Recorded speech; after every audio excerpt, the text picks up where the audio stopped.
Il nous reste l'exemple, quatrième exemple, la série ix puissance n sur factoriel n pour x réel. Ça semble bien être une série exponentielle. Mais la série exponentielle, on l'a prouvé pour x réel. C'est-à-dire on a prouvé que la série x puissance n sur factoriel n pour x réel converge vers exponentielle x. Ce n'est pas le cas ici, ça c'est un imaginaire. Donc, mais on peut deviner que ça va converger vers exponentielle ix. Mais comment le prouver? On ne va pas utiliser de méthode très loin de celle qu'on a utilisée pour l'exponentielle à variable réelle. On va essayer d'utiliser la formule de Taylor. La formule de Taylor, mais quelle formule de Taylor? Parce qu'il y a des formules de Taylor. On va choisir une des formules de Taylor. Pour cette série, on a utilisé la formule de Taylor-Lagrange, par exemple. Ici, on ne pourrait pas utiliser la formule de Taylor-Lagrange parce qu'elle n'est pas valable pour les fonctions à valeur complexe. On rappelle bien la formule de Taylor-Lagrange. L'ancêtre de cette formule, c'était le théorème de Rolle, lui qui n'est pas valable pour des fonctions à valeur complexe. Donc ici, on doit alors choisir une formule de Taylor qui soit bien donc utilisable pour des fonctions à valeur complexe. On a alors la formule de Taylor avec reste intégral. Donc, en supposant que cette fonction, c'est la fonction f de x, donc vous voyez que c'est une fonction de classe C infinie. Et là, sa dérivée, c'est i puissance k fois exponentielle ix. Ici, c'est le cas d'une exponentielle complexe qui est traitée dans le chapitre numéro 1. Donc, dans le chapitre numéro 1, on a bien traité la dérivabilité, etc. d'une telle fonction, d'une exponentielle complexe, c'est-à-dire d'une exponentielle composée avec une fonction à valeur complexe. Voilà, mais la variable x est réelle. Ça, c'est un f de x, c'est une variable réelle. Mais ça, c'est une exponentielle complexe. Elle se dérive comme ça. Donc, on dérive en considérant que i est une constante. Bien sûr, c'est une constante. Et on dérive tout normalement. Donc, en appliquant alors en 0, ici, on trouve que la dérivée km en 0, c'est i puissance k. Donc, f km en 0, c'est i puissance k. Donc, en remplissant dans la formule de Taylor, on trouve que c'est i puissance k fois x puissance k sur factoriel k allant de 0 à n, ça c'est la partie régulière, plus la partie, donc le reste, ça va donner x moins t puissance n sur factoriel n, fois la dérivée d'ordre n plus 1, c'est n et i puissance n plus 1 fois exponentielle it dt. Ici alors, on va faire ça, c'est moins, exponentielle x moins la partie régulière, qui est égale, donc module de ce reste. Donc le module ici qui est égal au module ici. Et on va essayer de dominer ce module. Bien sûr, on peut utiliser directement l'inégalité qui est vue dans le cours d'intégrale. C'est l'inégalité de Taylor, nommée aussi, appelée toujours l'inégalité de Taylor-Lagrange, et qui est donnée aussi par la formule de Taylor avec reste intégral. Mais moi, je préfère l'établir, parce que parfois on pourrait l'oublier. Donc je préfère à chaque fois l'établir de nouveau. Donc voilà, parfois on vous donne l'inégalité, on vous dit montrer l'inégalité. Si on vous dit montrer l'inégalité, c'est-à-dire qu'on veut voir que vous établissez l'inégalité à partir de la formule de Taylor avec reste intégral. C'est-à-dire parfois on vous dit montrer qu'il y a cette inégalité. Ce n'est pas la peine alors de mettre l'inégalité directement, on va passer par établir cette inégalité. Je préfère bien, pour établir l'inégalité, passer d'une intégrale de 0 à x, comme c'est détaillé dans votre cours, dans le chapitre intégration sur un segment, lorsqu'on a traité la formule de Taylor avec reste intégral dans le paragraphe de la formule de Taylor avec reste intégral, passer de 0 à x à 0 à 1. On sait que de n'importe quel a et b, on peut passer à 0 à 1 par un changement de variable. Par un changement de variable adéquat. Donc ici, le changement de variable pour passer de 0 à x à 0 à 1, qu'est-ce que ça serait? Ça serait en posant, donc on pose u est égal à quoi? Donc on pose u est égal t sur x. Voilà. Donc là, en fait, c'est pas pour... c'est pas pour x nul. Pour x nul, on pourrait le voir directement. Pour x nul, ça c'est tout ça c'est nul. Il n'y a que le premier terme qui est égal à 1. Donc la série elle converge vers 1 parce qu'il n'y a que le premier terme qui est égal à 1 pour x nul. Et puis tous les autres sont nuls, sont égaux à 0. Donc ça converge vers 1. C'est-à-dire on peut considérer dès le début que x est non nul. Hein. Tu peux faire ce que tu veux pour x non nul. Bien sûr, pour x non nul. Sinon, on ne peut pas écrire toute la formule de Taylor, etc. Donc de 0 à 1. Voilà, je fais mon changement, donc x moins t Donc ça devient x puissance n fois, donc je fais sortir en facteur, et là parce que t ça devient x fois u, donc c'est 1 moins u qui reste en facteur, parce qu'il y a le x qui sort, ça va être x moins xu, donc il y a le x puissance n qui sort en facteur, et puis il y a ici le in plus 1 qui ne change pas, toujours à l'intérieur d'un module, exponentielle i, le t ça devient xu, mais c'est pas grave après, donc ça va changer, et le dt, donc, et le du, c'est dt sur x. Donc finalement, le dt, c'est x du. Donc il y a un x et du ici. Bien sûr, ce factoriel n. Et c'est égal à quoi? C'est égal à x puissance n plus 1, ça peut sortir en valeur absolue, fois module de l'intégrale 0 à 1. Je garde donc i puissance n plus 1, exponentielle ixu, et là 1 moins u puissance n sur factoriel n. Je peux faire sortir factoriel n si on veut, du. Et là voilà, et puis pour aller dominer ça, majorer ça, donc il y a valeur absolue de x puissance n plus 1, et il y a intégrale du module. Intégrale du module, il y a ce module-là qui est égal à 1. Ces trucs-là, le module est égal à 1. Ça y est, ils vont partir, le module est égal à 1. Et puis il nous reste 1 moins u, je peux le mettre sans valeur absolue, parce que u est entre 0 et 1, et là, je peux mettre sans valeur absolue. Déjà, c'est pour ça que j'aime bien voir l'intégrale entre 0 et 1. Au lieu de 0 et x. Parce qu'avec 0 et x, en dominant, on va dire est-ce que x est positif, est-ce que x est négatif. Et là, ici, on va dire est-ce que t est inférieur à x, est-ce que t est supérieur à x. Donc, je préfère pas ça. On le laisse comme ça et on fait donc entre 0 et x. Entre 0 et 1. Donc, on fait le changement de variable et on fait entre 0 et 1 et c'est mieux. Donc, après, sur factoriel n, donc du. Voilà. Donc, et c'est inférieur. On a dit ça se transforme en 1. Donc factoriel x à la puissance, donc i est plutôt valeur absolue de x puissance n plus 1 sur factoriel n fois 0, intégrale de 0 à 1, donc 1 moins u puissance n du. Ça y est, maintenant je calcule l'intégrale. Donc il y a un signe moins, je le mets, parce que signe moins qui provient de la primitive de 1 moins u. Donc signe moins, et il y a primitive de puissance n, c'est puissance n plus 1 sur n plus 1. Tout ça entre 0 et 1. En 1, bien sûr, ça vaut 0, et puis en 0, ça vaut 1, mais avec un signe moins, double signe moins, ça fait plus. Bien sûr, bien entendu, c'est positif, ça doit être positif. Donc ici, ça vous donne, bien sûr, le résultat voulu, voilà, sur factoriel n plus 1. Là, j'ai établi une deuxième fois, donc j'ai établi la formule donc l'inégalité obtenue à partir de l'égalité de Taylor avec reste intégral. Mais vous pouvez en fait l'utiliser directement, lorsqu'on ne demande pas de la démontrer, vous pouvez l'utiliser directement, ça va être juste ici le sup de la dérivée d'ordre n plus 1, et ici la dérivée d'ordre n plus 1 en module, le sup de module, mais le module est égal à 1. Donc vous pouvez directement mettre le module est égal à 1. Donc voilà. Donc très bien. Une fois on est arrivé ici, c'est ce qu'on veut, et comme on a vu auparavant, s'il y a donc votre valeur absolue de x puissance n plus 1 sur factoriel n plus 1 lorsque n tend vers plus l'infini, bien sûr, ça tend vers 0. On l'a expliqué avant ça, donc ça tend vers 0. Très bien, ça y est, donc cette série converge, et sa somme totale, donc sa somme totale est bien égale à exponentielle ix. Donc voilà, on a établi pour l'exponentielle d'un imaginaire et pour l'exponentielle d'un réel. On a établi ce résultat. Donc, une autre méthode serait de voir, une deuxième méthode, serait de voir, comme on a fait pour la fonction ch, serait de voir que c'est égal cosinus x plus i sinus x. Et si on connaît déjà, on les a cités dans les exemples, le cos et le sin. Si on connaît déjà le cos et le sin, on pourrait les développer directement par leur forme de somme totale de série. Parce que cosinus, ce n'est autre que la somme totale n allant de 0 à plus l'infini de x puissance 2n sur, moins 1 puissance n sur factoriel de n, plus i fois somme de moins 1 puissance n aussi de x puissance 2n plus 1 sur factoriel de n plus 1. n allant de 0 à plus l'infini. Vous voyez ici que ce moins 1 puissance n n'est autre que i à la puissance 2n, parce que i au carré est égal à moins 1.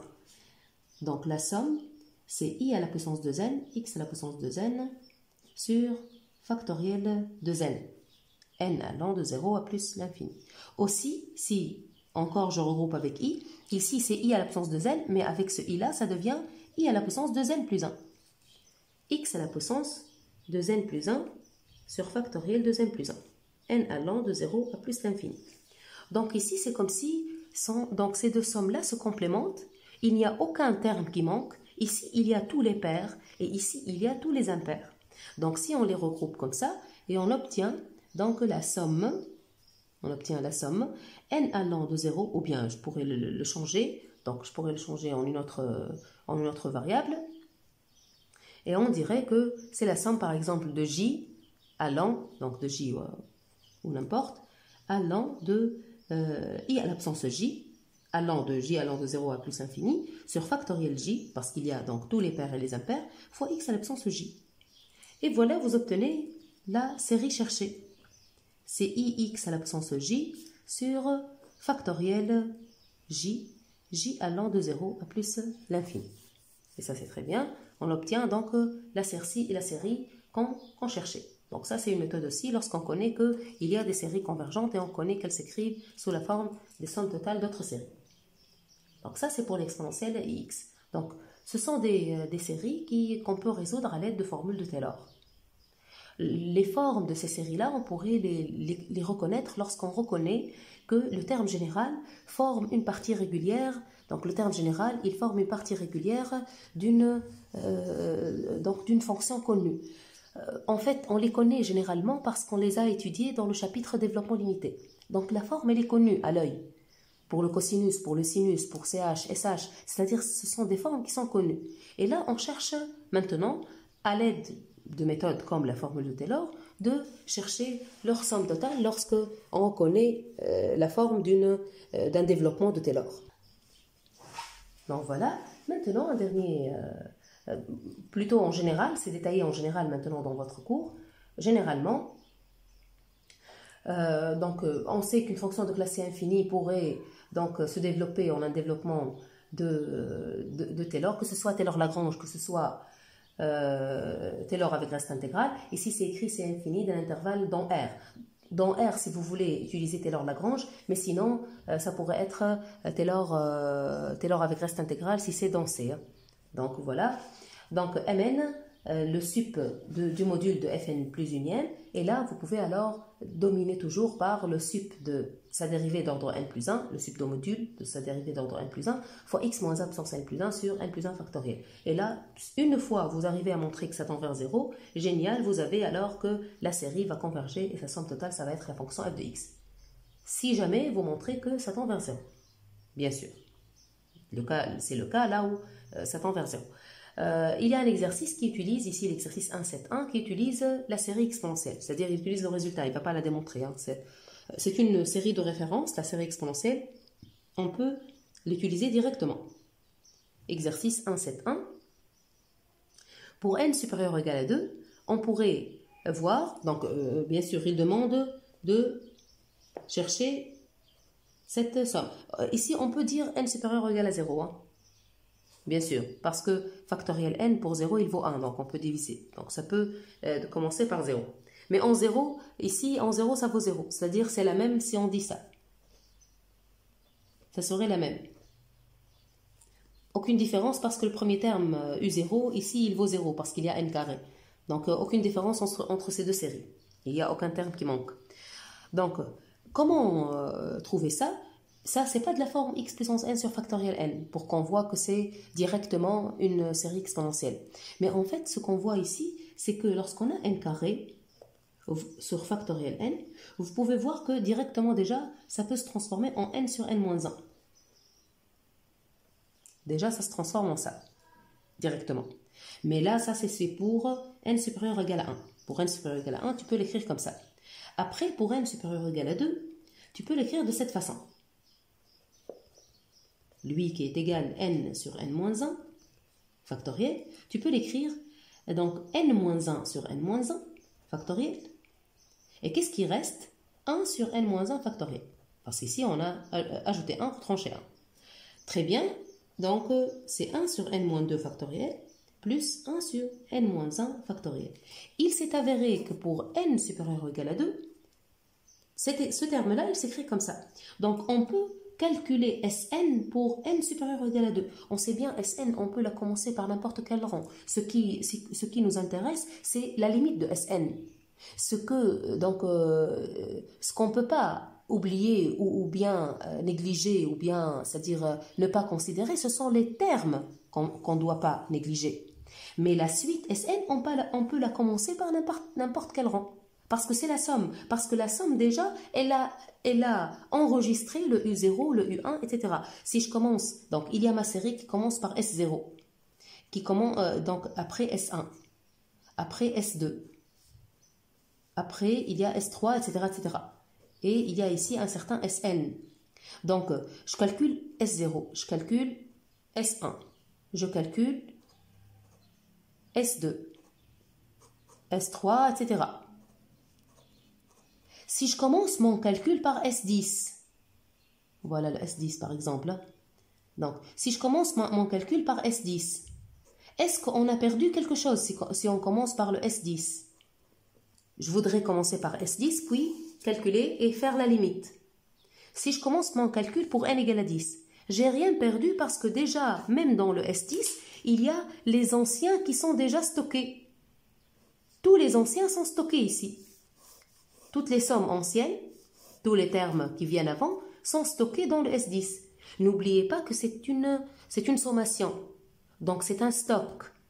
À chaque étape, le nouveau stock, il contient tous les stocks précédents. Il contient le stock précédent, etc. Il contient le stock précédent et il ajoute un terme. Donc si je commence moi mon calcul par n égale à 2, je ne vais rien perdre parce que les termes resteront stockés. Ce que je ne dois pas perdre, c'est un terme de mes termes. Si j'enlève un terme, et là, le terme qui est enlevé ici, il sera enlevé toujours. Et là, je n'arrive pas avec la même somme totale. Si j'arrive finalement à une somme, si j'enlève un terme, et là, ça va se poursuivre, et ça va être enlevé partout. Donc, si j'enlève par exemple U3, ça va être comme ça partout. Et le U3 s'enlèvera toujours, même en arrivant à la somme totale S.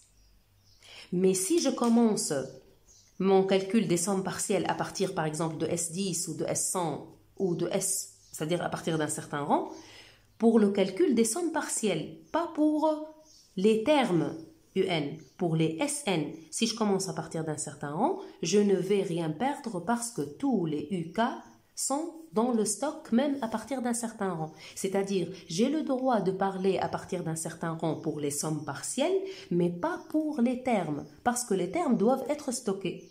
Je ne dois pas enlever un terme. Si j'enlève un terme, il va être enlevé pour toujours. Donc c'est une confusion qu'on ne fait pas. Si je commence ici à partir du rang n égale à 2, c'est pas que j'ai oublié des termes, ou j'ai jeté des termes, ou j'ai négligé des termes. Non, les termes, ils sont stockés, même si je commence par n égale à 2. Donc je commence ici par n égale à 2. Pourquoi en fait? Pour que lorsque j'écris la somme qui va de 0 à n, de k au carré sur factoriel k, et là je vais la décomposer comme ça.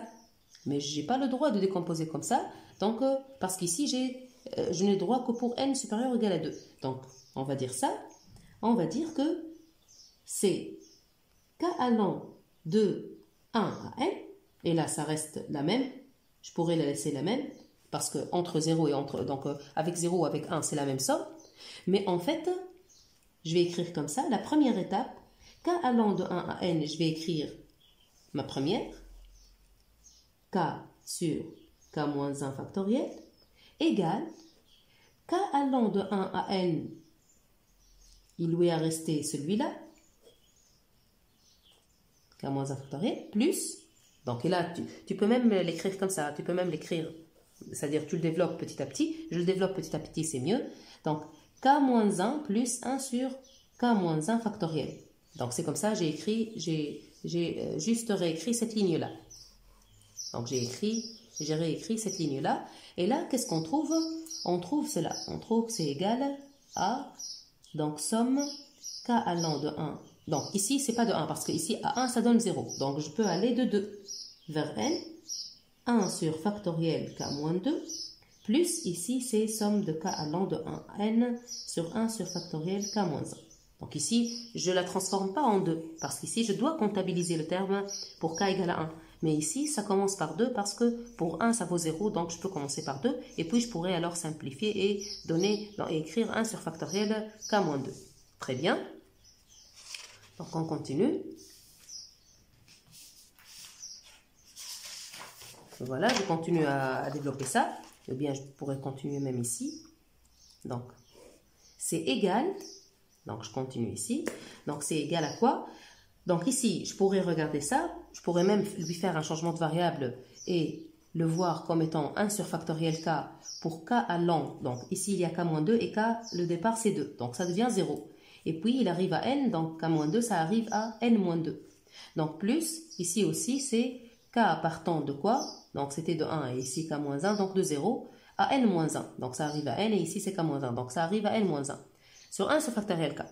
À la limite, parce que je cherche la limite, ça c'est Sn, donc Sn est égal à ça. À la limite, lorsque n tend vers plus l'infini, ça c'est quoi? Sa somme partielle de la série exponentielle 1, mais à l'ordre n-2. Donc, pour bien l'expliquer, si je pose le nom Vn pour la somme partielle de ça, je vais lui poser le nom Vn. Et ça tend vers E, vers exponentielle 1. Ça, on est d'accord, lorsque n tend vers plus l'infini.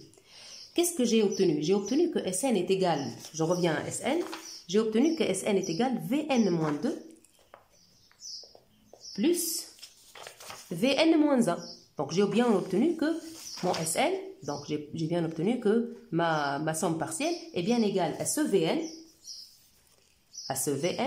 moins 2, plus le même Vn moins 1. Donc, c'est le terme, c'est la somme partielle d'ordre n-2 de la série exponentielle, plus la somme partielle d'ordre n-1 de la série exponentielle. Mais les sommes partielles tendent toujours, lorsque n tend vers plus infini, ça va tendre vers la même limite que Vn. C'est les termes des mêmes sommes partielles. Donc, ça tend vers exponentielle 1, les deux. Donc, ici aussi, ça tend vers exponentielle 1. Et là, votre Sn va tendre vers S égale, donc la somme de E. Donc voilà.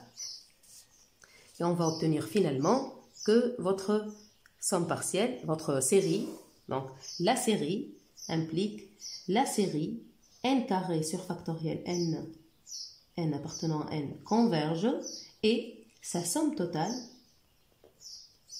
est bien égale à 2e, 2 exponentielle 1. Donc voilà, c'est à l'aide de la série exponentielle. Donc lorsque vous avez, ça c'est en général, donc vous pouvez le voir même dans l'exemple suivant. Dans l'exemple suivant, j'ai mis n au cube au lieu de n carré. Mais l'idée est la même. Dans l'exemple suivant, si vous voyez, n au cube sur factoriel n. Pour n égale à 0, ça vaut 0. Je pourrais le calculer pour n supérieur ou égal à 1 et faire ça. Déjà, tu obtiens directement c'est n carré sur n moins 1 factoriel. Tu peux le voir directement. Et puis, je pourrais le décomposer comme ça. Donc ici, c'est n moins 1. Ça, c'est n carré moins n. Donc, je dois faire plus n. Donc, sur n moins 1 factoriel, sur, donc n sur, donc voilà, donc il y a n sur factoriel n moins 1. Le voilà. Et puis, une fois on a ça, donc ça donnera alors un n sur factoriel n moins 2, mais quand est-ce que ça? C'est pour n supérieur ou égal à 2, pour avoir le droit de cette simplification. Plus, ici, je pourrais encore faire le n moins 1 sur n moins 1 factoriel, plus 1 sur n moins 1 factoriel. Voilà, et avoir la même simplification. Sinon, je pourrais faire comme c'est écrit devant vous et utiliser le n carré sur factoriel n. Ici, peut-être ici, donc on a fait d'une façon donc plus visible, dans ce qui est écrit devant vous. Et là, c'est 1 sur donc le n au cube. On utilise le fait que le n au cube, donc on l'a décomposé en n-1, n-2, plus 3n carré, moins 2n, le tout sur factoriel n. Et puis, on l'a décomposé à chaque fois. Donc,